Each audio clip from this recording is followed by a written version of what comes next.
Yo, what's up? Welcome to Kinda Funny Games Daily for Thursday, August 18th, 2022. I'm one of your hosts, Blessing Adeoye Jr., and I'm joined by the number one Kingdom Hearts fan I know, Cam Hawkins. Happy to be here. And I want to say, I feel like I should be on the show more, not because of me, but because of news. Because Oh, yeah. the first time I was on the show, the Blizzard finally said something about the Blitzchung stuff. And then the second Mhm. time, during the show, Sony announced that they acquired Bungie. And now, we were planning on talking about some other stuff, and now this Embracer Group stuff came out, and it's like, well, this is huge. Yeah, let me tell you, it's been fun because, recently I've taken over the helms of producing every episode of KFGD, and so it's been great because now like I can go in the night before and plan ahead and figure out like, all right, we're gonna have Cam on, and it looks like the Soul Hackers 2 review embargo is up. We're gonna make the headline and the main topic of the show, Soul Hackers 2, and talking about like, is it the next Persona? Yeah, talk about Cam's review, all that stuff. When I tell you that I have changed the headline to this episode multiple times since last night because look, we have a lot to talk about. In fact, we're not even going to waste time getting to it. Today's stories include Dead Island 2 has been resurrected, Embracer has become a black hole, and more because this is Kinda Funny Games Daily. Each and every weekday at 10 a.m. live right here on twitch.tv/kindafunnygames, we run you through the nerdy news you need to know about. If you're watching live, you can correct us if we get stuff wrong by going to kindafunny.com/you're wrong. If you don't want to watch live, you can watch later on youtube.com/kindafunnygames, roosterteeth.com, or you can listen later on podcast services around the globe by searching for Kinda Funny Games Daily. Remember, you can use Epic Creator Code Kinda Funny on all Epic Store and Epic in-game purchases like Rocket League and Fortnite to help support the channel. To be a part of the show, to patreon.com/kindafunnygames, where bronze members or above get to write in, and silver members or above get the show ad-free with the exclusive daily post show.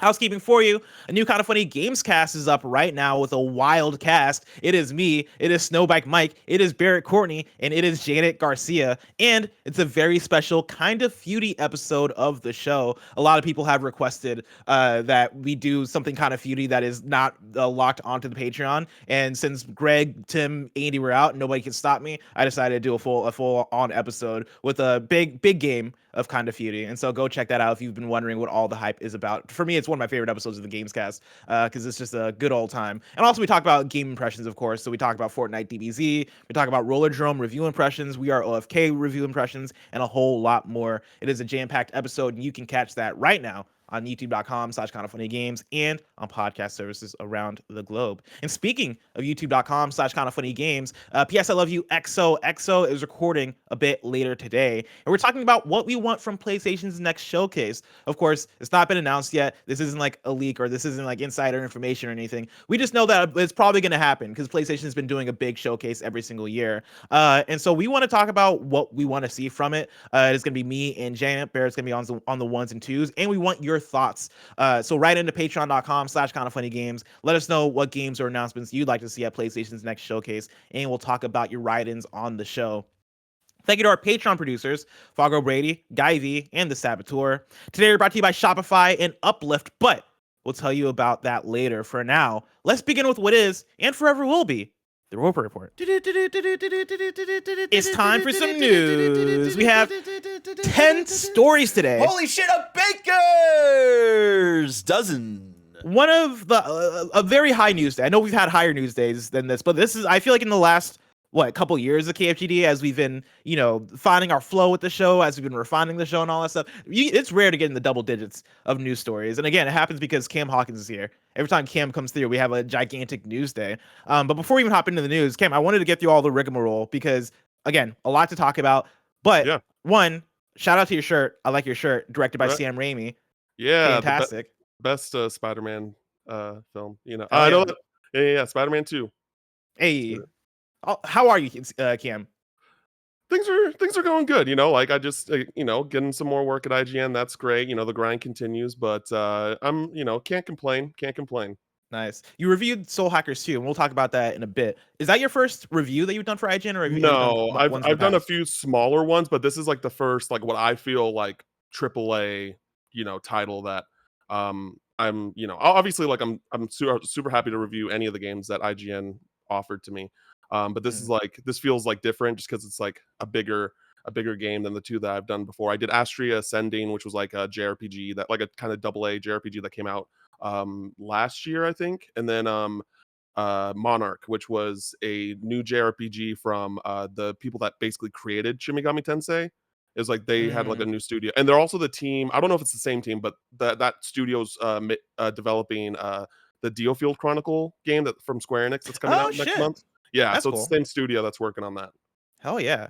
Well, Cam, people should of course know you because you've been around, right? You've been on this show a few times before, and also you're on IGN. You've been on Unlocked. You've done quite a few spots on like shows and different things around the games media side of the industry. But for people who might not know somehow who Cam Hawkins is, who is Cam Hawkins? Oh man, I'm just a guy that loves video games and hopes to make it like full time in this industry, just because I love talking about video games. I'm passionate about it. I'm still the Kind of Funny PAX Intersite champion. Obviously, because of COVID, there hasn't been time for that. But I was hoping those can come back this year, but it is what it is. I'll hold on to the trophy for another year. Hell yeah. And you know, I'm a big Kingdom Hearts fan. I have a Kingdom Hearts podcast, Unlocking Kingdom Hearts, which is kind of uh like a book club podcast, but it's supposed to encourage people that like have always wanted to take a shot into Kingdom Hearts, but have felt overwhelmed by the amount of games and like the consistent criticism of its convolution in the story. And we have Jonathan Dornbush over at IGN, Alexa Ray Correa, who is literally wrote a book on Kingdom Hearts, and Kevin Diaz, who's like a newbie from PlayStation Source. He's a newbie who's wanted to play the games, and we're just like, all right, let's do this podcast, let's make it like digestible for people who are new to the series and always wanted to give it a shot, because the Xehanort saga's over, we're getting Kingdom Hearts 4 soon, and that's super exciting as well. So yeah, I'm just a guy who loves video games. Hell yeah. Well, I'm excited to talk to you about video games because, again, there's a lot to talk about. Starting with story number one. Embracer Group acquires everything. This comes from Tom Warren at The Verge. Embracer Group has embarked on an acquisition spree today that includes limited run games, Tripwire Interactive, and the IP rights to Lord of the Rings and The Hobbit. There are 5 acquisitions in total today, alongside a 6th undisclosed deal for a company in the PC and console gaming space. The Lord of the Rings and Hobbit rights mean Embracer now has control over movies, video games, board games, merchandising, stage productions, and even theme park rights for the Tolkien fantasy franchises. This Insane. includes this includes Amazon's very big and expansive take on Lord of the Rings that will debut on Prime Video on September 2nd. Embracer notes that it could even explore, quote, additional movies based on iconic characters such as Gandalf, Aragorn, Gollum, Galadriel, Eowyn. I'm not a Lord of the Rings guy. I don't know how to pronounce that one. Ewan, and other characters from the literary works of J.R.R. Tolkien, end quote. Embracer is a huge publishing group that recently acquired big names like Tomb Raider, Deus Ex, and Thief, and already operates more than 100 studios, including Borderlands developer Gearbox, Saber Interactive, and THQ Nordic. Saudi Arabia recently bought a $1 billion stake in Embracer, around 8% of the company's shares. Embracer's addition of limited run games opens the door to more physical games across its studios and games, as limited run is well known for collector's editions, and it often enables smaller developers to be able to create physical copies of their games. Tripwire is known for Killing Floor, Maneater, and Rising Storm. The huge publishing group also announced today the acquisition of home karaoke system Synctrix and Teardown developer Tuxedo Labs. The 5 acquisitions announced today are around $577 million in total upfront costs, and there's even a 6th secret purchase that Embracer isn't disclosing yet. Quote, Embracer has entered into agreement to acquire another company within the PC/console gaming that, for commercial reasons, is not disclosed today, end quote, explains the financial filing. It continues, the purchase price for this undisclosed acquisition is in the range of being among either the 3rd or 4th largest of their transactions, end quote. Cam, nanobiologist writes into patreon.com/kindafunnygames, just like you can, and says, hey guys, clear my throat. What the fuck just happened? At midnight, 9 p.m. for the lamos on the West Coast, Embracer just went on a drunk spending spree and bought how many studios and the entire IP rights for Lord of the Rings and the Hobbit franchises? What is going on? Is this consolidation even scarier as these smaller studios are being swallowed up in droves than what we thought with the Activision Blizzard acquisition? What is Embracer's big plan? World domination next? thanks the nanobiologist and Embracer Group subsidiary. Cam, there's a lot to dig into here. Where do you want to start? I think I want to talk about the Lord of the Rings stuff because I feel like that is the biggest news. The little like, yo, they bought the entire IP, not just like certain rights to the IP, the entire IP. So like, it kind of gives me the same feelings of what Microsoft and PlayStation and Nintendo have been doing in recent years, and they're trying to broaden their horizons with their IP. They want to like implement things outside of video games with television shows like, we got the Nintendo theme park from Universal, like other ways to expand and broaden their horizons because gaming is like a much bigger thing now. So it's just like, okay, we should profit off of the popularity that gaming has gotten. Gaming's the biggest it's ever been. So like I could see Embracer Group kind of sitting down, like the chairman or whoever was in charge of this, and be like, what's a big IP that we can get our hands on completely and do something similar, because a lot of the other big IP aren't going anywhere. Marvel's with Disney, DC is with Warner Brothers, Harry Potter is through a WB. There's just so many big things that have already been taken, but Lord of the Rings is just kind of sitting there all nice and clean. So that makes sense to me. That's like kind of the mentality I have on it. What do you think, Bless? I mean, I think it makes sense from the fact that, like, as a big company, I'm sure any big company that is in entertainment would like to have Lord of the Rings, because Lord of the Rings is a huge thing, right? The article points out the Amazon show that is happening, right? And Lord of the Rings is one of those franchises that I think is just infinitely you can make products with, right? It is a Harry Potter, it is a Marvel, it is a Star Wars. You can make Lord of the Rings products for days, and like they mentioned in the quote here, right? Like, we can explore additional movies with iconic characters like Gandalf, Aragorn, Gollum, Galadriel, and like as the list goes on, I'm like, all right, I don't know some of these names, and that's on me because I've not seen Lord of the Rings. But the fact that Wait, what? yeah, I don't want. That's not my type of thing. You don't need to. That's not my type of thing. Yes, you They're too do. long, Yes, you man. do. I'm they're gonna take long. 9 hours out of my day to watch a trilogy. I'm not saying. and you then should another do a 10 hours to marathon. watch another trilogy. And they're just walking, Bless. It's ridiculous. I'm not trying to find a ring. Gollum was over here like my precious, and I'm like, I get it. Like, here's the thing. I was Lord of the Rings hater too, for a long time, and I was visiting my family in England. Like, this is years ago, but the trilogy was already out and everything. And I just saw that my nanny, my grandma, that's a British term for grandma, she had like the whole thing there, and I was just bored. I'm like a kid doing nothing, so I watched them all in one sitting. I was just completely blown away. You should watch it. Like, you don't have to marathon it, just one by one. Like, give it time. For me, and I'm not even a Lord of the Rings hater. It's just the fact that I know myself. I am not a fantasy person. When it comes to high fantasy, like I didn't watch Game of Thrones for a similar reason, right? Like, okay, I know what it is. I know who it's for, but it takes a certain something on for a fantasy thing to get to me. Like, even The Witcher 3 is one of the most revered games of the last generation. That is a game that like I really had to sit down and kind of make myself play a bit, and I ended up enjoying it at the end of the day. But also, Witcher 3, which I acknowledge is one of the most fantastic games ever, not one of my favorites because it is still what it is, right? It is fantasy. Harry Potter is another example of something that was able to get me in, but that required Hogwarts being this cool concept of a school, and like all the cool bits that makes Harry Potter cool in the fiction, right? To get me in. Sure. Like, there are levels of fantasy that I'm willing to get into, but yeah, when it's like, oh, we got orcs and hobbits and dragons and it's a lot deeper. Magic. It's a lot deeper than like something like Harry Potter, for sure. Yeah, but that said, right, like I definitely understand how much of a known quantity and a beloved quantity that Lord of the Rings is. And when I read through the names of, we can make a Gandalf movie, we can make an Aragorn movie, we can make a Gollum movie, I'm like, yeah, you probably can. I'm sure any of those are going to pop off and make high revenue for you. And so I think that makes sense that why they'd want to acquire Lord of the Rings. I think the crazier thing is the fact that Embracer Group, this huge corporation that spawned from the ashes of THQ, that was formerly just called THQ Nordic, are the ones that now attain not just the video game rights, but the movie rights, the publishing rights, the book rights. Yeah.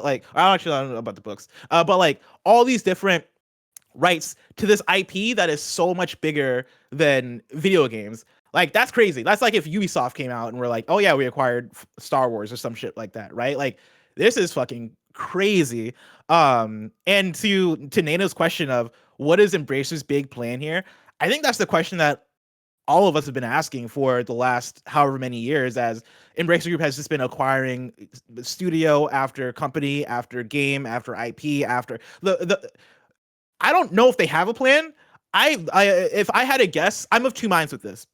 One, I think they're just gobbling shit up just to see like what works, right? Let's just expand and everything will figure itself out because we have enough money to just expand and be this world eater. I'm sure there's a great Marvel reference I can make. Like, what's the guy that eats universes, right? Let's be that. Let's just continue to gobble up these different organizations and gobble up these universes. And it'll all work out in the end because we have money and we're buying things that produce money. I think that's on one hand. On the other hand, I could see how some of these things would play together. I think acquiring limited run games is not a bad idea for a company that has all these IPs and all these studios that are making games. If you can go to limited run games and go, hey, for all of our games that we're producing under Embracer Group, we are going to have a limited run games dope ass physical package that's going to go alongside it. I could see where the connective tissue would be there. I could see how if Embracer Group now having the IP rights to the Lord of the Rings, I could see how you would take that and spread it around maybe your different game studios to try and make a Lord of the Rings game franchise while you're also for sure doing the movie stuff and the other stuff as well. I think there's a lot of synergy that can be had here, but I don't think they're thinking about it that methodically. I think they're just buying shit and like just making profit, which is crazy. Yeah, I mean, Lord of the Rings is a really big IP, though. I guess to me to just be like, all right, we'll spend like I guess the rumor is like $2 billion on this deal. It's like that's not like a small sum of money. First off, that's a steal for that IP, if you ask me. But also like the like yeah, it's just I feel like that there was more thought to that one. But like there's some other ones where it's like yeah, sure, why not? And I do also want to clarify that they do not have the book rights. Yeah, you're right about that. Okay. Yeah, as I said it, I was like, well, I don't know if you can actually acquire the Lord of the Rings book rights as easily, but yeah. But everything else, which is still crazy. So absolutely yeah, wild. and yeah, with limited run games, that's really smart of them because I feel like, especially with THQ Nordic, from what I've just noticed, as someone who collects, as you see, I collect a lot of things. I feel like their collector's editions don't really like sell well. I see like them on like clearance a lot, or like I see that they don't sell. And like having limited run, I've spent way too much money from them. I give them too much of my money that has these really dope collector's editions to kind of take over that and hopefully can still do what they've been doing and like do physical releases of like more indie titles and more niche titles alongside that is great, you know, as long as limited run is I think that as long as limited run is doing what they still do, which is like I think, you know, preserve physical media, physical video games for games that like get digital releases only or initially, then I'm okay with what they're doing. Yeah, and that's the thing is, I think there's when it comes to consolidation of the industry and acquisitions and companies gobbling up other companies, there's a lot of fears that come with that, understandably so, and I think rightfully so. I think one of the fears that does pop up often is, oh, what are the ways in which this company is going to change this company, right? What are the ways in which limited run games gets tainted by Embracer Group? And I don't think that's much of a fear because Embracer Group has so many things going on now that I can't imagine them now going to limited run and being like, we're going to change your whole thing. We're going to, you know, put too many cooks in the kitchen and we're going to have our fingers all up in your stew.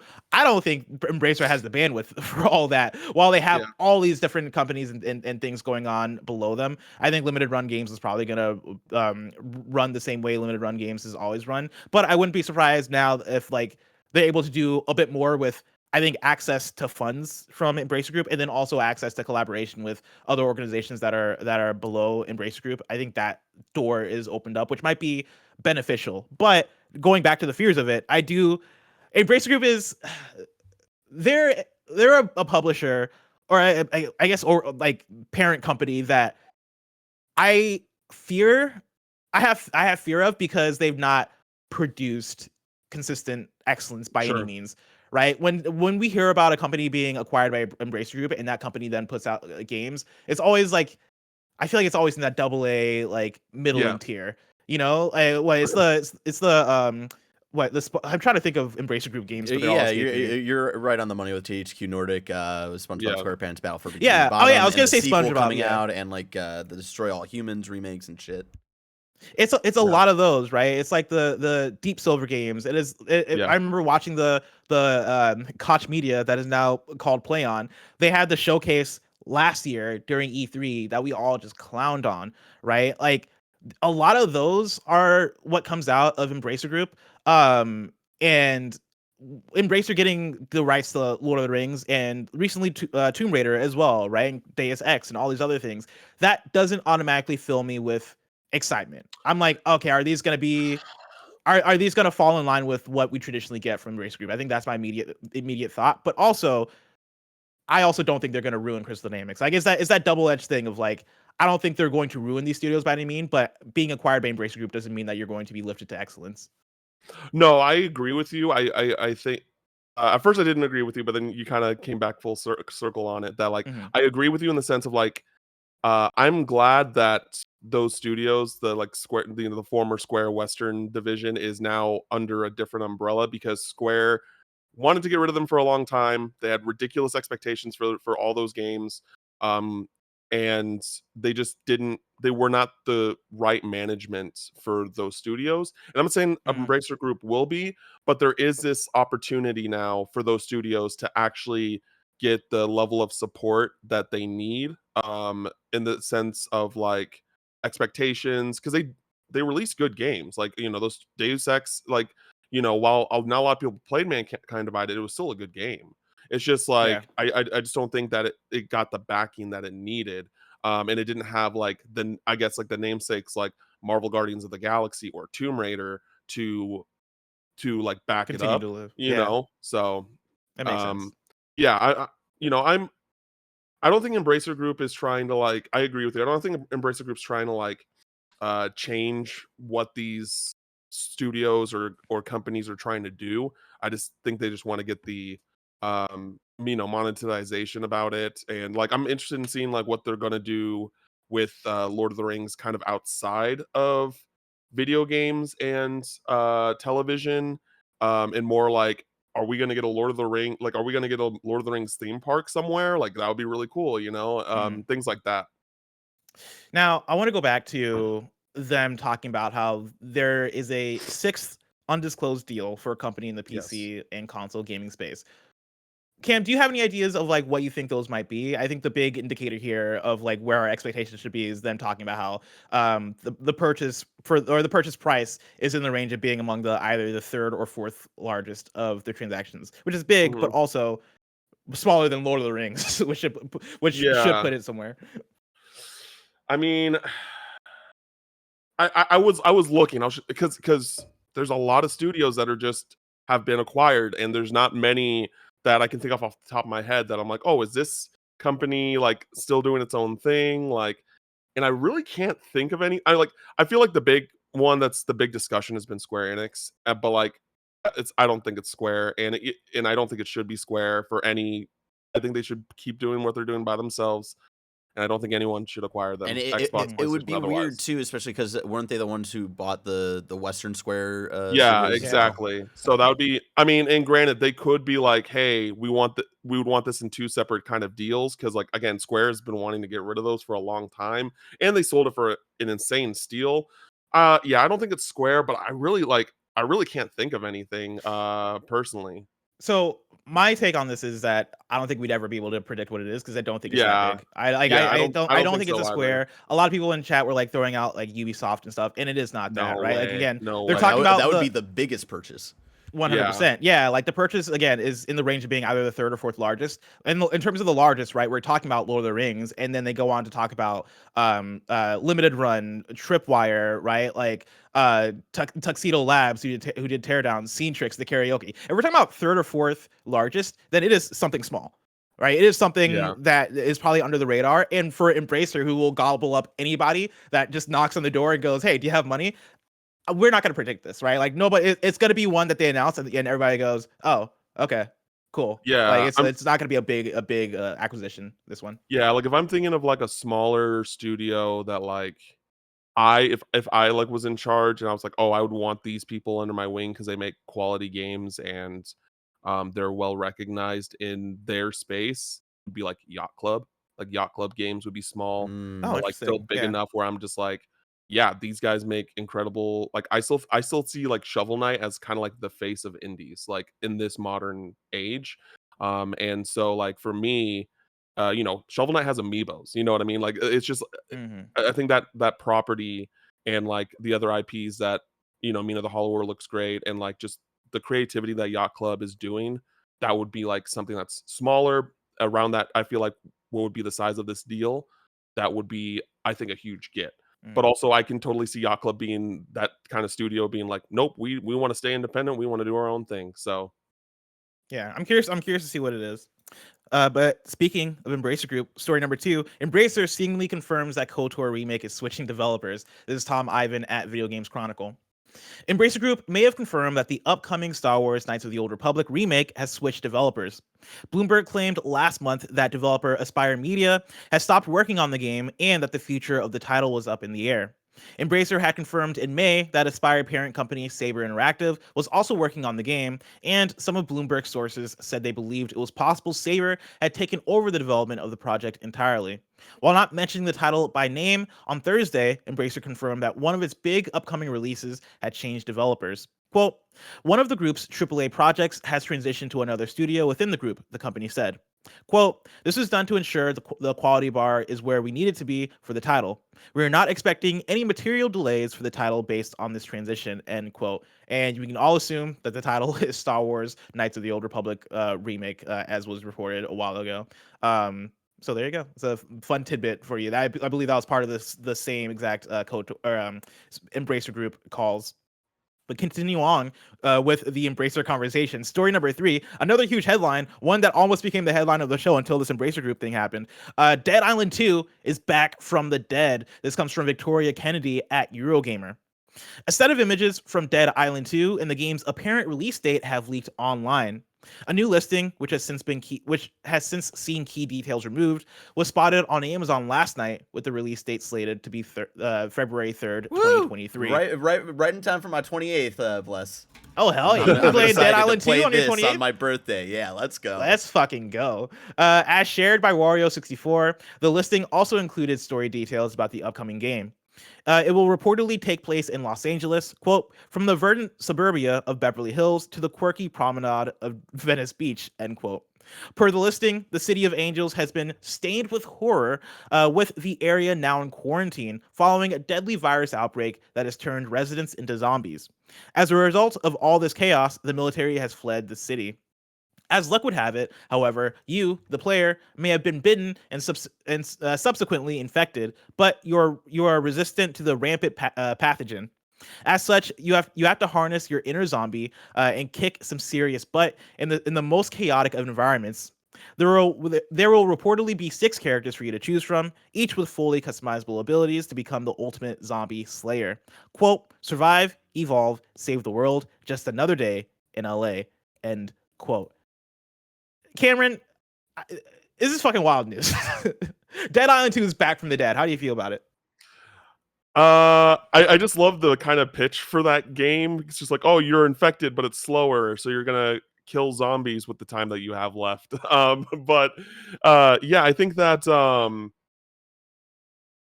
I liked Dead Island 1. Like, I mean, it definitely had its problems, but like it was a fun game. It's a fun game to play with friends.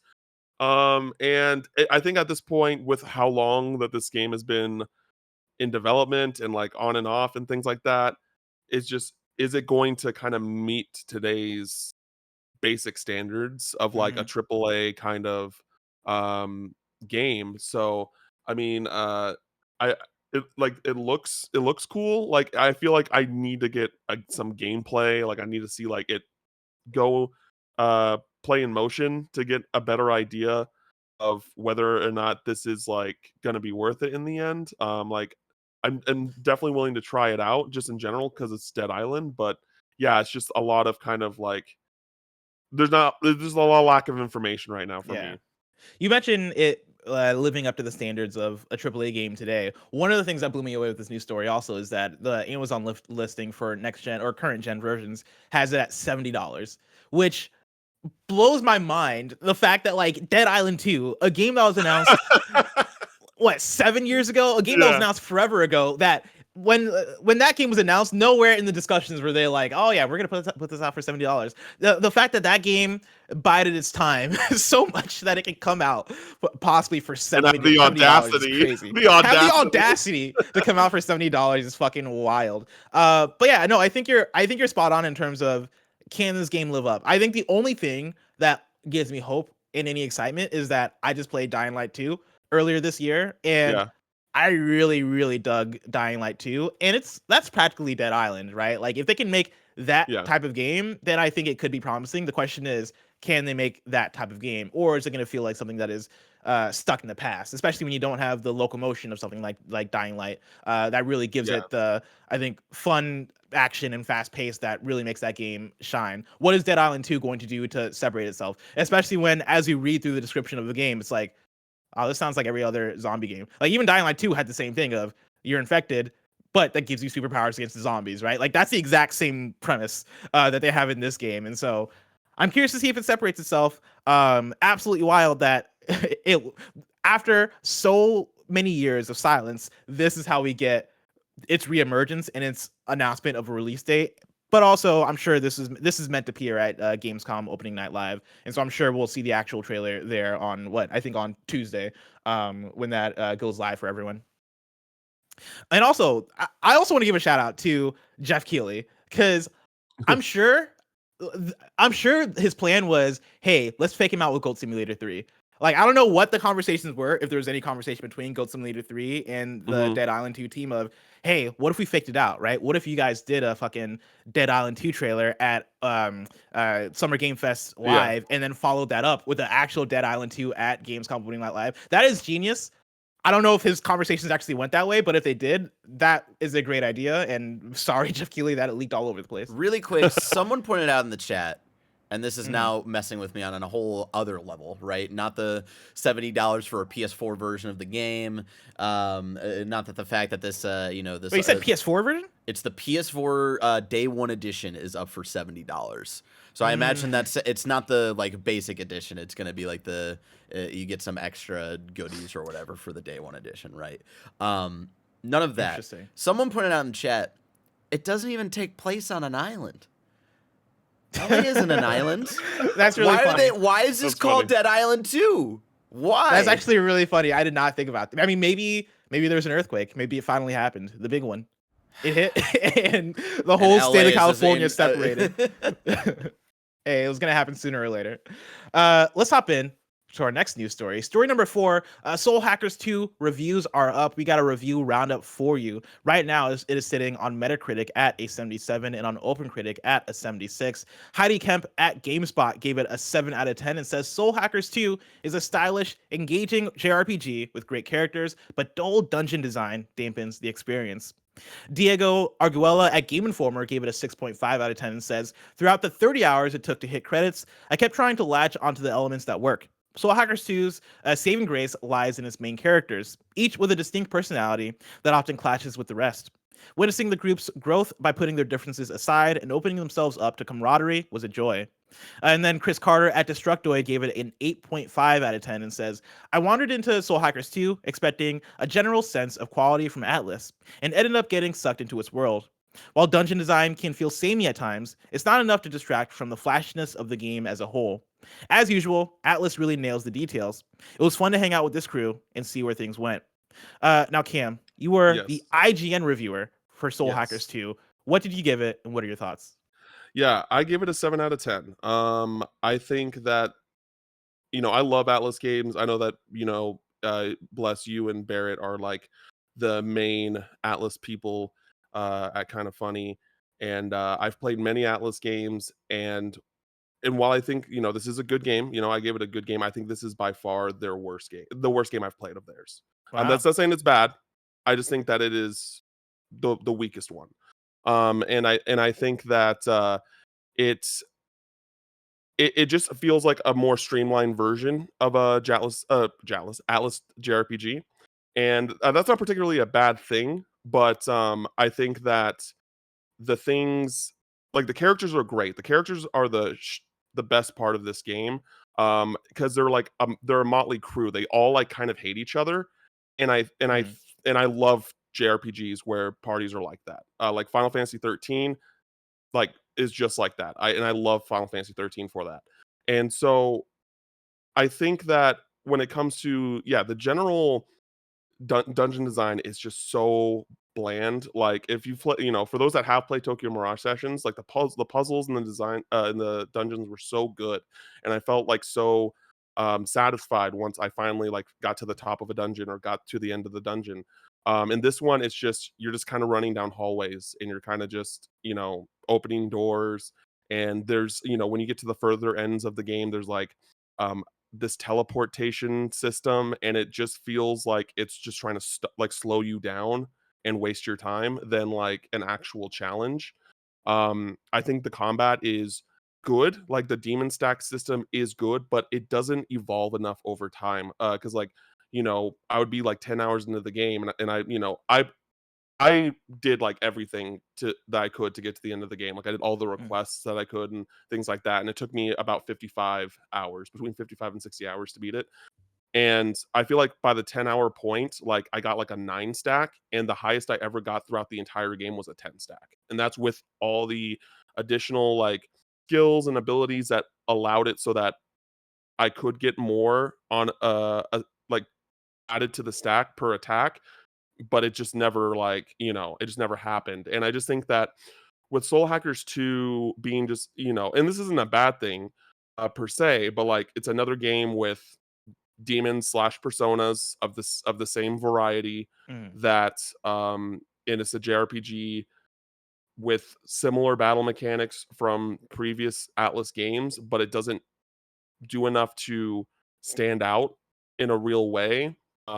It just it just kind of lacks there. And Yeah. again, like there's things in the story that I do like a lot. And again, I think the characters are great, but in general, it's just it's good. It's good. It's worth playing. I think it's worth playing. I would play it again. I would play it again. It's just when you have such a high quality of Atlas games over time, it's just it can be a little disappointing. Yeah, and that was kind of the takeaways that I had during the preview period, where both me and Barrett playing through the game. And Barrett, I don't know if you continue playing through the game. I'll ask you in a second. But like when I was playing, I came away from it being like, oh, this is okay. Like there are enjoyable things about it. I thought some of the plot elements, the story elements were intriguing, and I could see myself wanting to see where that story went. But yeah, like you say, right, the combat is very much the Persona slash Atlas slash Shin Megami Tensei combat that you know very well, right? And that comes with, oh yeah, you're catching the same demons, you are talking to them, or like this game has a slightly tweaked version of the way you collect demons, right? But you're collecting them, and it is you're seeing Jack Frost, you're seeing like a lot of the same demons that you see in the other games, and I won't say it's a if you played one, you played them all situation, but it is No. as soon as the game kind of starts, you kind of know where the combat system is gonna go, right? You Yeah. can kind of imagine it. And so like I thought that stuff was fine. I thought the dungeon spaces were fairly generic, right? Like they felt uninspired, especially when you compare to other Atlas games. Like even Persona 4, I felt like even though those Oh dungeons yeah. were procedurally generated, I liked the themes of the dungeons. I liked Oh yeah. getting to like a video game themed dungeon, or you get to the heaven dungeon and it's like, whoa, this is crazy, right? Yeah. I agree. This game, Soul Hackers 2 felt very, no, it felt like the Astral Chain, like subspace areas where it's like there's a bunch of dark looking blocks spread out all over the place, and you'll keep coming back here, right? Like it felt kind of like that. Mhm. And these aren't things that make the game bad per se, but also, No. but I do think there are things that make the game less memorable and less standout than other Atlas projects. Barrett, though, did you get to play more? Yeah, I put in a couple more hours after the preview embargo had gone up, and I Hold on, think Barrett. I might need to pause you because I'm getting a call from uh, one Greg Miller, and I want to know oh what he's calling about. great. Greg, you're on Kinda Funny Games Daily. What's up? Talk about the Avengers news. Wait, say that again. Sorry. The Winter Soldier. Talk about the Avengers news. No, I didn't talk about the Avengers news. What's up with the Avengers You gotta news? look at the Avengers. Jen's yelling at me. We're at the beach right now, but you gotta look at the Avengers news. They're bringing the Winter Soldier's real. They're bringing the cloning labs. Wait, they're bringing the cloning. Is that the one that Fran broke into? Yes, it is. Oh my god. Nice. I'm looking it up as we speak. Have you gotten to check out what are the details? What's up with Winter Soldier? He's coming out later or whatever, but update 2.6 is coming in September. It's going to have this new war zone called No Rest for the Wicked, right? So that'll be Monica. Greg, hang up. It's vacation time. Yeah. It's vacation. Okay, I got to go, but you'll see it soon enough. You go see it, all right? All right, thank you, Greg. That was amazing. That was Greg for sure. That was Greg. Yeah. I can't believe he's on a beach. Yeah. Now, Thinking about Marvel's Avengers. It should be the happiest days of his life. He's on vacation right now. with his I'm family. gonna speak for Greg because I like Marvel's Avengers. Obviously, has problems, but I played the Black Panther expansion when it came out. I keep tabs on that game, and so like Winter Soldier's cool. That's it. Like it may be similar to like Captain America because that makes sense, but I don't know. Like that's cool. I feel like that was something that I wouldn't. I thought we were gonna get She-Hulk next, right? Because that was gonna get leaked. That was like leaked, right? But Winter Soldier's cool. Like it's something. It's better than like another Thor or She-Hulk. We're gonna get. I don't think we're gonna get another Hulk, but it's just like it's another Hulk. Like something more variety in the sense of the heroes that you can choose from. So that's exciting. Well, I guess now I'm trying to figure out where to add it in the show. I guess I'll just add it to new fucking dates. Yeah. Because nobody cares about the fact that as I was putting together the show. No offense, Cam, and no offense to Marvel's. Actually, no. Offense to Marvel's Avengers. We have 10 news stories. Avengers made it to none of them. Yeah. Avengers is not even part of the list. I'm sorry, Marvel's Avengers. You had your shot. Okay, cool. Bucky's in here. I guess that's the freshest character you've added since all the other characters have been clones of other characters. Because they added She-Hulk, who's just Hulk. They added the other Hawkeye. They added the other Thor. Yeah. It's like, thanks. All you guys got are clones. So I guess Bucky is a bit fresh comparatively, but he's probably just gonna play like Captain America anyway. Really quick, to bring the show back before Greg derailed it on a beach on vacation. I have nothing more really to add to Soul Hackers 2 other than I probably wouldn't have put as much time as I did into it, Blessing, if I didn't get it working on the Steam Deck. And that's and I think that's what we were talking about in the previews of it. Scratches that Atlas JRPG itch, but nothing more really. And it's interesting that you say the characters are a highlight, Cam, because I don't know. They felt almost like kind of flat nothingness to me. It was more just the dungeon crawling and stuff like that. How far did you get? Like 10 hours in. Oh yeah, it does take a while, I would say, for them to get to the real meat of their characters, I would say. Yeah, but with those first 10 hours with like nothing impressionable still happening to me, where it's like in the first 2 hours of Persona 5 and the first couple of hours of Persona 4 and 3, like you're getting hooked on stuff with characters, and even SMT 5, which Blessing and I weren't a huge that wasn't our style of Atlas JRPG that we preferred, but there's still something in there that like interested me more than this. But I just pretty much just wanted to say it does work on the Steam Deck. It does run well. There's definitely some when you get it running on whatever the different Proton version that I've been using to get it to run, there are some assets missing, but it's nothing like major. It's like the teleporting things in the dungeon that you can use to teleport back to the entrance of a dungeon. Like those are just like not there for whatever reason, but that's pretty much it. Wait, you said they're not there? You get that ability. He's talking about in the Proton, in like the version he's running on Steam Deck. Yeah, the literal like asset isn't there on Steam Deck. Like that's weird. Yeah, that's funny. Yeah, so that's like some emulator type shit. That's like what I like when I'm playing Donkey Kong and the fucking like bottle caps are missing, and I'm like, how am I supposed to teleport? So pretty much, like if you're an Atlas fan and you're just like waiting for the next big release and you want that Atlas itch, like I think it might be worth the pickup, especially if you can play it portably.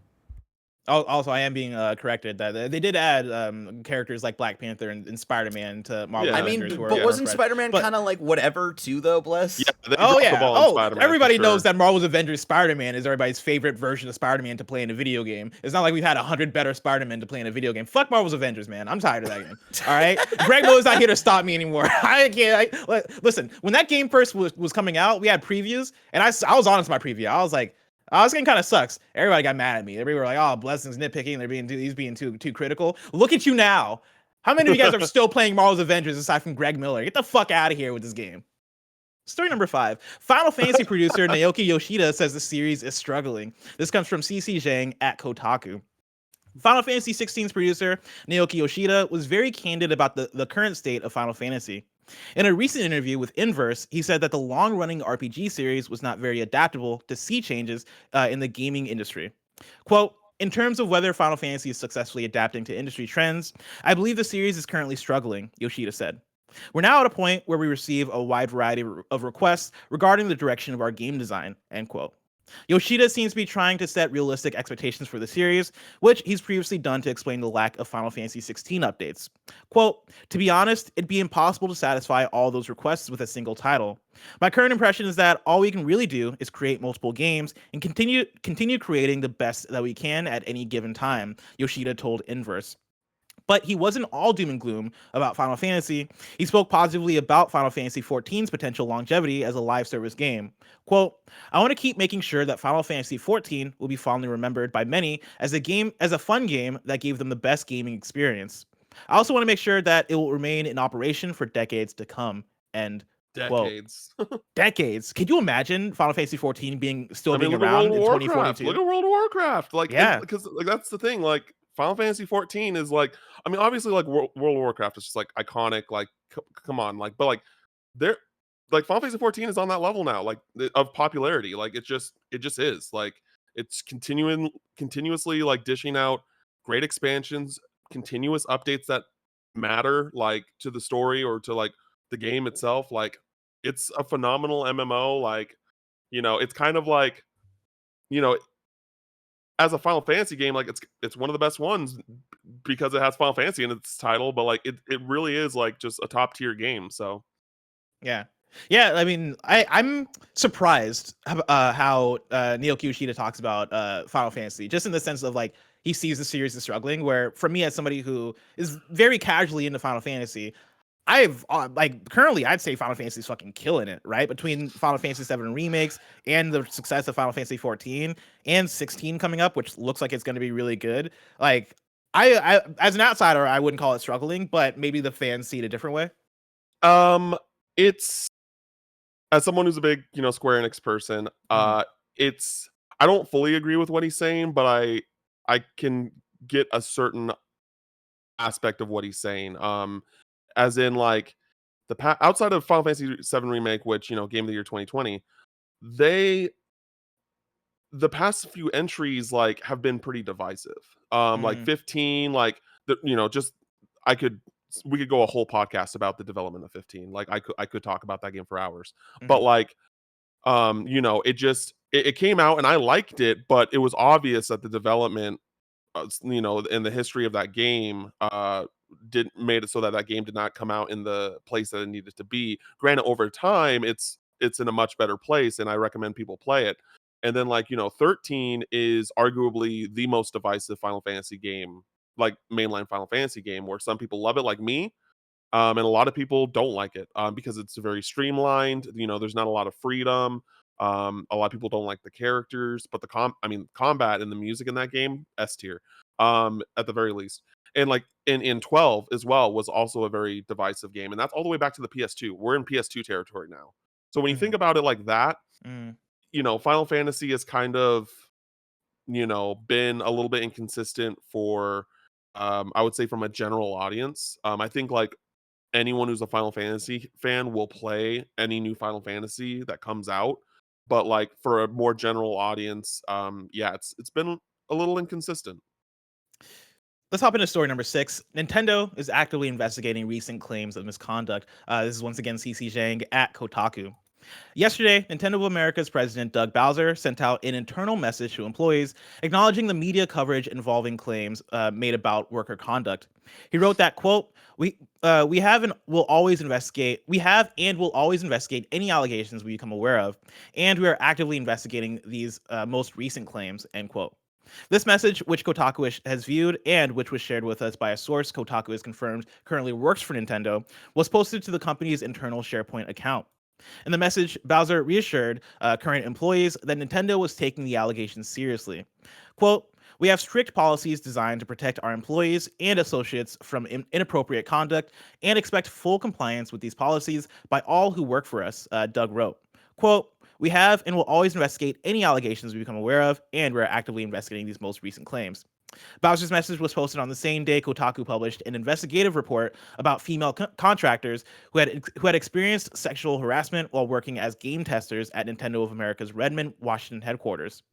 Our sources accused two managers who work or had worked at Nintendo. It says Nintendo of workplace conduct, but I think it means worked at Nintendo. I see. Who worked at Nintendo of workplace misconduct, meaning that they got accused of workplace misconduct. And the report described an internal workplace culture that was like a quote frat house, end quote. Good. They should. I mean, it's good that they're acknowledging it and looking into it. Though this is this is a story that's been, I feel like, talked about for a while now, right? Yeah. Like it's one that's popped up over the months as people have been talking a lot about QA and then also specifically at QA at Nintendo. And so hopefully they figure out what's going on and get their shit together over there. Yep. And they should hire those people. Like Nintendo should hire those people and actually like let them work for them. Oh, like, yeah. properly. As someone who's like also trying to make a place in this space like full time, like, and has shuffled between several like day-to-day jobs, like y'all should just pick them up and if they're doing good work. So 100%. Speaking of Nintendo, story number 7, Nintendo reportedly plans to boost Switch supply by shrinking its packaging. This comes from Tom Ivan at Video Games Chronicle. Nintendo was reportedly planning to boost Switch supply by shrinking the size of the product's packaging. That's according to a Nikkei report, which claims that the company will cut the size of the flagship Switch console's outer packaging by 20% beginning in August. The move is designed to help increase global supply of the console by improving transportation efficiency. I thought this was interesting, just for the fact of like, I already think the Switch packaging is kind of small. And so the idea of that getting 20% smaller, I'm like, yeah, man, just give me a fucking like tiny ass box of the Switch in it. I'll take it. I feel like that's fun. yeah, that works. It's also better for the environment too and things like that too. So Yeah. like less materials. Hell yeah. Story number 8. We almost got an Iron Man game made by the Just Cause devs. This comes from Logan Plant at IGN. Avalanche Studios, the team behind the Just Cause series, was apparently working on an Iron Man game for multiple years before Marvel and Disney pulled the plug on the project. In an interview with MinMax, Avalanche Studios co-founder Christopher Sundberg said the game was in development for a couple of years before it was ultimately canceled around 2012. It would have been an open world game where Sundberg said you'd be able to take off and just fly anywhere. Sundberg also mentioned the ability to punch enemies through walls with Iron Man's repulsor gloves. Goddamn. The Just Cause games are chaotic open world romps filled with action and explosions, so you can get some idea of what an open world Iron Man game from Avalanche may have looked like. And yeah, the repulsor glove thing I think is hilarious because there's always clips of people going to Marvel Spider-Man and being like, oh yeah, Spider-Man doesn't kill people, but then like they'll show them like fucking throwing off criminals off of roofs. Yeah. And like, I know there's the idea of like, oh, but he uses his web to attach them, but there are clips where it's like, no, that guy's clearly dead. I love that in the Iron Man game, they're like, no, he's gonna repulsor blast you through a fucking wall. He's fucking murdering people as Iron Man. I think that's hilarious. It reminds me of like in Deus Ex Human Revolution where you could just like pull your arm through the wall and just like assassinate someone, just completely destroying the wall. It was really cool. Yeah, and this is just a cool story in general, right? Like I would have loved to see an Iron Man game from from Avalanche. I think you can kind of put together like the openness of that and the freedom of that and how that can make for some chaotic fun. And I would love to see an Iron Man game in general. I know we got Iron Man VR last year or a couple of years ago, and it was cool as a VR game, but I'm surprised that outside of Marvel's Avengers, yeah, we've not gotten a playable don't ask Iron for it, Man because game. then Greg's gonna call you again and be like, Blessing, let me tell you about this Let me tell you game about called Marvel's Marvel's Avengers. You got a Black Panther game coming in a few years. Let me tell you about Black Panther and Avengers. You can play it right now. Ugh. You know what I mean? Yeah. I don't know why I act like I got a vendetta against Marvel's Avengers. Like Marvel's Avengers hurt my family or whatever. I just don't play the game anymore. Let's hop into story number 9. We got 2 new stories left, both of them involving sales numbers. Story number 9, Cult of the Lamb has sold 1 million copies. This comes from @Cult of the Lamb on Twitter. The Lamb has blessed 1 million players in our first week. We are eternally grateful for your devotion, and our team is committed to improving the game with tweaks, fixes, and free major content updates. This is only the beginning, as there's so much room for this cult to grow. Congratulations, Cult of the Lamb. That's fucking awesome. Have you gotten to check it out, Cam? I haven't yet. I want to play it. I just haven't gotten the time. I've been reviewing Soul Hackers 2. That has been my life for the past 3 weeks. As someone, who has a day job, I'm like, I got to do this, and then I got to play 5 hours of Soul Hackers 2 at least. So yeah. When you're playing through a JRPG, that becomes the whole, like, all your attention. Yeah. Last month I did reviews of Live Alive, As Dusk Falls, and Stray at the same time. And when I tell you that, like, How? I had to like take a week off from Live Alive is basically how, right? I was like, all right, I just gotta put this down because Live Alive was demanding all my attention. But yeah, no, reviewing JRPGs is no joke, especially an Atlas one that will take you like 50 hours to get through. And so I totally understand that. But you should get around to it sometime because the game's pretty cool. Final news story. Story number 10. Elden Ring has shipped 16.6 million copies as of June. This is from Nibel via GameBiz.jp. Elden Ring has shipped 16.6 million copies worldwide since the end of June, according to Bandai Namco's most recent sales reports. And to be clear, right, that is by the end of June, or I guess, yeah, as of the end of June, right? Like that's when those numbers are from. So it's now exceeded way beyond 16.6 million copies. You got to imagine, but even that is a wild number. 16.6 million, like insane. And compared, I had a tweet pulled up from Benji, right, where he talks about how, yeah, if you want to compare that to other Souls games, Dark Souls 3 sold 10 million in 4 years, and Sekiro sold 5 million in a year and 4 months, right? That is compared to Elden Ring selling 16.6 in 4 months. Absolutely insane numbers. Good on you, Elden Ring. Cam, I can't wait to see when the next From Software game releases and what those sales numbers are like, but that release is just so far away. If I want to know what's coming out to Mom and Grab shops today, where would I look? You would go to the official list of upcoming software across each and every platform as listed by the Kinda Funny Games Daily Show host each and every weekday. Yeah.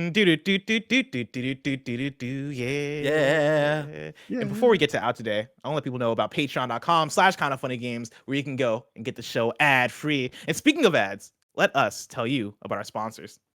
This episode is brought to you by Shopify, who powers all of the merch on kindafunny.com/store. Shopify is the all-in-one commerce platform to start, run, and grow your business. Shopify gives entrepreneurs the resources once reserved for big business, so upstarts, startups, and established businesses alike can sell everywhere. Shopify powers millions of businesses from first sale to full scale, including Kinda Funny and Rooster Teeth. Shopify has thousands of integrations and third-party apps, from on-demand printing to accounting to advanced chatbots and beyond. I love how Shopify has the tools and resources that make it easy for any business to succeed, from down the street to around the globe. Go to shopify.com/kfgames, that's all lowercase, for a free 14-day trial and get full access to Shopify's entire suite of features. Again, that is shopify.com/kfgames. Grow your business with Shopify today. Go to shopify.com/kfgames right now. Shopify.com/kfgames.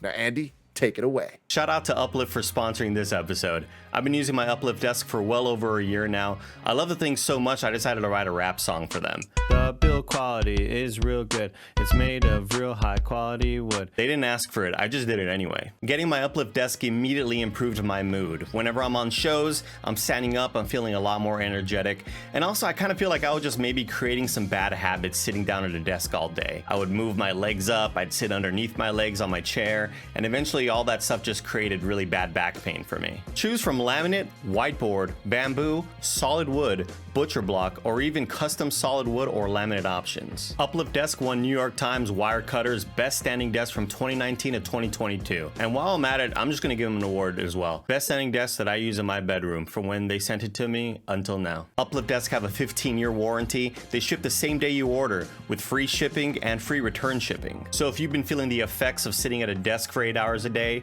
Maybe you want some more energy in your life. Maybe you want to do squats in the middle of a Zoom call or something. Uplift your life. Go to kindafunny.com/uplift. Out today, we got RPG Time, The Legend of Right for PS4 and Switch, Thymesia for PC, PS5, Xbox Series X and S. We Are OFK for PC, PS4, PS5, and Switch. Of course, we talked about that on Kinda Funny Gamescast. We want some review impressions. We got Smash Boats Waterlogged Edition for Xbox One and Xbox Series X. Curse to Golf, that is out on everything. And that game is getting incredible reviews. And that's one that I got sitting on my Steam Deck right now. I can't wait to jump into it. Yeah.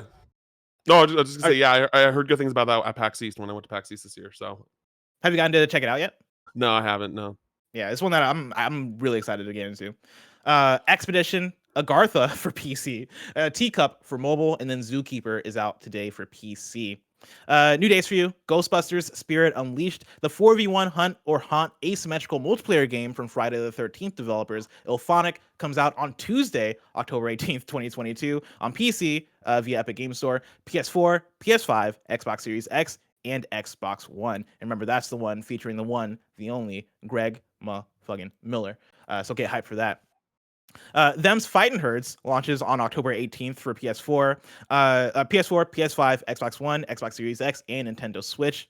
Horror anthology The Fridge is Red torments PC on September 27th. And then from @PlayAvengers on Twitter, they tweeted out, "We're excited to share what's coming next to Marvel's Avengers. New villain-focused Warzone, traversal and combat updates, new Omega level threat, AIM's cloning lab, and our next hero for all players, the Winter Soldier." You can read our August dev update with all the details. I'm sure Greg Miller is just on the beach, just combing through, right? Looking at all the details.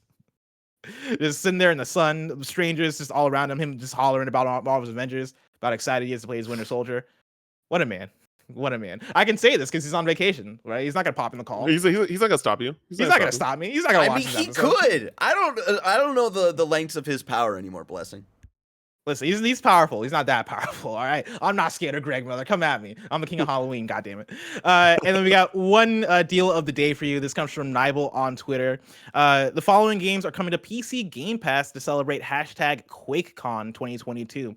You're getting Return to Castle Wolfenstein, Quake 4, Wolfenstein 3D, Elder Scrolls Legend, Battlespire, and then the Elder Scrolls Adventures Redguard. And then also free on the Microsoft Store, you got the Elder Scrolls Arena /Daggerfall, and then Quake Champions.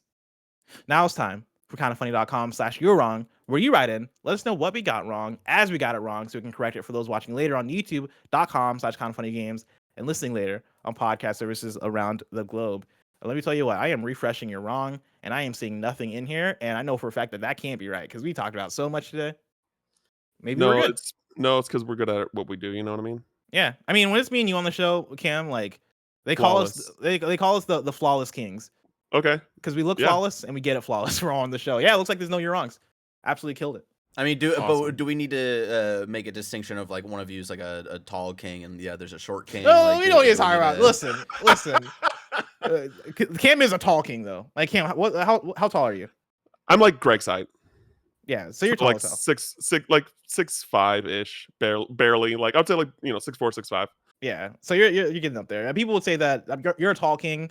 I'm an average height king. Is what you're average height. Average height, above average guy. Andy's a little bit, Andy's I'll put Andy in my sphere. Andy's a short king. I feel like Andy's like just above short king, right? Like he's right there with me. Wait, okay. Blessing, if you're gonna say your average height, we have to put Andy in that case as well. You and Andy are all within an inch of each other. Blessing, how tall are you? Oh, that could make a difference though. Blessing, how tall are you? I'm a very tall 5'8". Yeah, 5'8" is average. How tall is Andy? 5'6"? 6'3". 6'3". We're all average. We're all average. Tomorrow's hosts for the show are Tim and me. If you're watching this live on Twitch, after this is Mike and Andy playing some Apex Legends. If you want to catch that stream later, you can subscribe to youtube.com/kindafunnyplays. Remember, this has been Kinda Funny Games Daily, each and every weekday live right here on twitch.tv/kindafunnygames. Excuse me. We run you through the nerdy news that you should know about. I was trying to blaze through it. I had that in there for a while. We have a Patreon post show for those that are subbed at the silver level of patreon.com/kindafunnygames. So stick around for that. Otherwise, until next time, game daily.